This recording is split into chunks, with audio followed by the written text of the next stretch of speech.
मध्य प्रदेश के मुख्यमंत्री डॉक्टर मोहन यादव ने कैबिनेट बैठक से पहले मंत्रियों को संबोधित किया। इसमें उन्होंने पिछले बैठक से अभी तक किए गए कार्यों की जानकारी दी। क्या कुछ कहा मुख्यमंत्री ने, आइए आपको सुनवाते हैं। मुख्यमंत्री डॉक्टर मोहन यादव ने पशुपतिनाथ लोक के लोकार्पण के संबंध में कहा कि पशुपतिनाथ लोक मंदसौर की आस्था का प्रमुख केंद्र है, जिसे और अधिक भव्य बनाया गया है। इसी पशुपतिनाथ लोक का बहुत अच्छा लोकार्पण हुआ।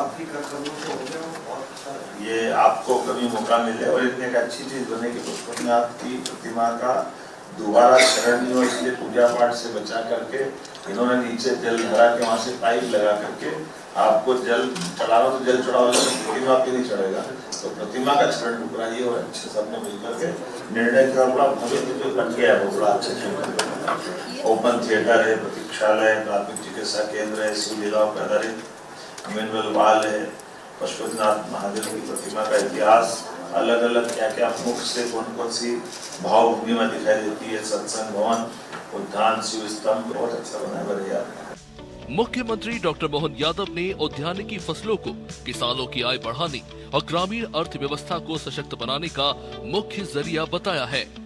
उद्यानिक फसल और प्राकृतिक और जैविक खेती को प्रोत्साहन देने के समान नरवई जलाने या पराली जलाने के लिए घटनाओं पर रोक कैसे लगे, दूध उत्पादन के बारे में प्रयास करी जाए, मत्स्य बीज उत्पादन और विशेष प्रकार के एक बढ़िया माँ के नाम पंचायत ग्रामीण विभाग की बहुत अच्छी योजना है। और आने वाले समय में जनगंगा संरक्षण अभियान को लेकर के भी हमको इसकी तैयारी करना रहेगी। मुख्यमंत्री डॉक्टर मोहन यादव ने किसान कल्याण वर्ष को लेकर कहा कि सरकार ने 2026 को किसान कल्याण वर्ष के रूप में मनाने का निर्णय लिया है। इसे लेकर कृषि कैबिनेट करने की योजना है। इसलिए सरकार ने किसान कल्याण वर्ष के बारे में निर्णय किया कि इसमें अपने लिए दो तीन चीजें जोड़ी है और आप सबसे भी मार्गदर्शन लेंगे। एक तो हमारे इसमें जोन वाइज अपन इसकी कृषि कैबिनेट करने का विचार कर रहे हैं। तो जैसे मालवा, निमाड़, हमारा चंबल का बेल्ट है या गुलने का बेल्ट है, तो कहाँ कृषि कैबिनेट करना अपने में से आप भी मिलकर सुझाव दें। तो ये अपने उस क्षेत्र के विकास के लिए भी, कृषि कैबिनेट के लिए भी उसी प्रकार से ग्रीष्मकालीन मूंग के बजाय, मूंग तो है ही है, उड़द को प्रोत्साहन दे, इस पर भी बात कर रहे हैं। आगे कोई स्कीम बना के डिक्लेयर करेंगे। मुख्यमंत्री डॉक्टर मोहन यादव ने केंद्रीय बजट को लेकर कहा कि ये बजट दूरदर्शी है, जिसमें नारी सशक्तिकरण, एआई, इनोवेशन और स्टार्टअप्स को खास प्राथमिकता दी गई है। केंद्रीय बजट की आज भी मैंने प्रेस कॉन्फ्रेंस दी, आपने सबको लेनी होगी सारे लोगों को। केंद्रीय बजट की बहुत बड़ी, और ऐसा लगा केंद्रीय बजट ने हमारे बजटों की उस सिलसिले की लाइन पे आगे बढ़ा है। कांग्रेस हम सब वो जो करते जा रहे हैं उसी का हिस्सा इस तरह से उसमें लिया है। जीडीपी बढ़ाओगे तो आपको अपना मिलेगा। राजनीतिक हस्तक्षेप के बजाय वित्त आयोग की सूचनाओं को लागू करके उनके सुझावों को। मुख्यमंत्री डॉक्टर मोहन यादव ने खेलो एमपी को लेकर कहा कि प्रदेश सरकार खेलों और खिलाड़ियों के सर्वांगीण विकास के लिए संकल्पित है। बधाई देना चाहूँगा, हमारा रंगारंग बड़ा भव्य दिव्य और बड़े हमारे 13 जनवरी से 31 जनवरी तक 1 लाख खिलाड़ियों ने हिस्सा लिया। और ये ऐसे में जब प्रदेश युवाओं का बड़ा राज्य है एक तरह से, इसलिए हमारे इधर भी अब इसको कैसे करने के परीक्षा के बाद का प्लान कर लें, ताकि ये युवाओं से जोड़कर कैसे अच्छा कार्यक्रम कर सकते हैं, इस पर बात करना चाहिए। इसमें सब अपने खेल भी लिए, कबड्डी, खो-खो, मलखम्ब, पिट्ठी, रस्साकस्सी ऐसे, और बाकी क्रिकेट वगैरह तो थे ही सही, लेकिन अच्छे खेल, कुश्ती सबको मौका दिया। मुख्यमंत्री डॉक्टर मोहन यादव ने गिर जंगल में बने 14 रेस्क्यू सेंटर को सराहनीय बताया और उत्कृष्ट प्रबंधन, वन संरक्षण की प्रतिबद्धता और सुव्यवस्थित पर्यटन व्यवस्था की तारीफ की। उसी के साथ साथ मैं गिर भी गया, तो गिर के जंगल की व्यवस्था देखी। एक अपने यहाँ ये जरूर इसको आप ये फॉरेस्ट को करवाना। गिर ने क्या करा कि गिर ने एक छोटी सफारी भी बनाई, तो ऐसा लाइन नहीं दिखता उसमें, तो छोटी सफारी में और 14 उनने रेस्क्यू सेंटर बनाया।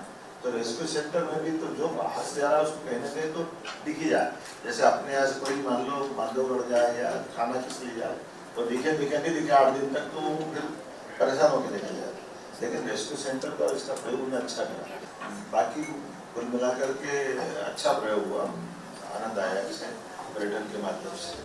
मुख्यमंत्री डॉक्टर मोहन यादव ने गुजरात दौरे में विश्व स्तरीय टेंट सिटी की व्यवस्थाओं का अवलोकन करने को लेकर कहा कि जहां कभी बंजर भूमि थी, वहां आज किसानों की सहभागिता से पर्यटन, आजीविका और विकास का एक सशक्त मॉडल खड़ा हुआ है। गुजरात में ये अच्छी चीज रही, मैं गया था गुजरात, और गुजरात में माननीय मोदी जी ने 2 चुनौती के काम किए, हमारे लिए भी एक काम की चीज है। एक तो कच्छ भुज में 12,500 से ज्यादा लोग 2001 के 26 जनवरी के अवसर पर जो घटना घटी, तो कई मकान ये काल कबलित हो गए, बहुत प्रश्न में थे। ऐसे में उनकी इकोनॉमी कैसे बढ़े, उनको कामकाज कैसे मिले।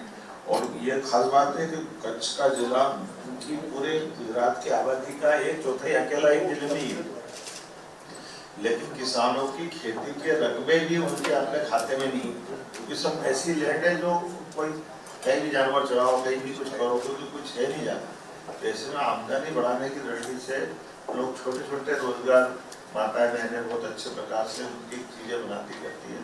तो टेंट सिटी के माध्यम से वो सारी चीज बेचने के लिए 4 महीने का बड़ा मेला लगता है। एक अच्छी बात यह है कि जैसे इको सेंसिटिव जोन में पक्के निर्माण नहीं करा सकते, और टेंट सिटी के माध्यम से रोजगार के अवसर रुकने की व्यवस्था हो जाए और बाद में मार्केट बने, ये बड़ा अच्छा प्रयोग लिया। मुख्यमंत्री डॉक्टर मोहन यादव ने मध्य प्रदेश को देश में पुष्प उत्पादन का अग्रणी राज्य बताया। उन्होंने बताया कि राज्य के फूल अब पेरिस और लंदन तक पहुंच रहे हैं। पुष्प महोत्सव ये पहली बार हुआ। आमतौर पर गुलाब के फूल की प्रदर्शनी होती थी, इस बार अपने तीनों तरह से जो खेती में हमारे कटफूल जैसे सेवंती, गुलदाउदी, बिजली या इस तरह के पुष्पों के व्यावसायिक स्तर पर जो खेती करते हैं उनको प्रोत्साहन देने के लिए अच्छी प्रतियोगिता हुई। इसमें लगभग 40,000 किसानों के पुष्प उत्पादन में जुड़े होने की जानकारी आई, और आने वाले समय में इसको और बढ़ाएंगे। इसमें 43,000 हेक्टेयर में भी फूलों का उत्पादन हो रहा है, और लाखों टन हमारे पास से फूल गुजरात, महाराष्ट्र और विदेश में जा रहा है। ऐसा लग रहा है कि पहली बार हमारे पास गुना से और सब क्षेत्रों से बड़े पैमाने पर और कई सेक्टर में इसकी गुंजाइश अच्छे से, फलोद्यान, फूलोद्यान के से ये क्षेत्र अच्छे बढ़ जाए। अभी एग्रीकल्चर तो है, लेकिन ये इस सेक्टर में भी बढ़ाने की गुंजाइश है। अपने उधर भी निर्माण तो बहुत अच्छा है, निर्माण का तो, लेकिन अपना जैसे जबलपुर का पास नरसिंहपुर का भी बेल्ट बहुत अच्छा सब्जियों का और दाल उत्पादन। मुख्यमंत्री डॉक्टर मोहन यादव ने भावांतर योजना के संबंध में कहा कि सोयाबीन भावांतर योजना के अंतर्गत 1.17 लाख किसानों के खातों में 200 करोड़ से अधिक की राशि का अंतरण किया गया है। भावांतर योजना के आधार पर जो नालागढ़ में कार्यक्रम हुआ, माननीय मुख्यमंत्री जी के क्षेत्र में बड़ा भव्य कार्यक्रम हुआ, जिसमें अब तक 7,10,000 से अधिक किसानों को, इसमें 1,17,000 से अधिक किसानों के खातों में 200 करोड़ की राशि डाली गई। बड़ा लाभ है। भावांतर योजना के बलबूते पर आने वाले समय में सरसों और बाकी फसलों पर भी अपन आगे बढ़ेंगे, जो खास करके तिलहन वाले। मुख्यमंत्री डॉक्टर मोहन यादव ने रीवा मेडिकल कॉलेज की सौगात मिलने पर कहा, रीवा मेडिकल कॉलेज के लिए बड़ा काम हुआ है। लगभग हमने जो योजना बनाई थी पहले, भोपाल, इंदौर, उज्जैन, जबलपुर में अत्याधुनिक मशीनों के माध्यम से खासकर पुराने मेडिकल कॉलेज की क्षमता और बढ़ाएं, तो लगभग ये 750 बेड की नई मेडिकल सौगात रीवा को मिली। 1500 से 2400 के ऊपर ये आगे बढ़ जाएगा मेडिकल कॉलेज की बेड क्षमता। बड़ा मुख्यमंत्री डॉक्टर मोहन यादव ने बारिश को लेकर कहा कि जहां ओलावृष्टि से फसलों का नुकसान पहुंचा है, वहां फसलों का सर्वे कराकर उचित मुआवजा दिया जाए।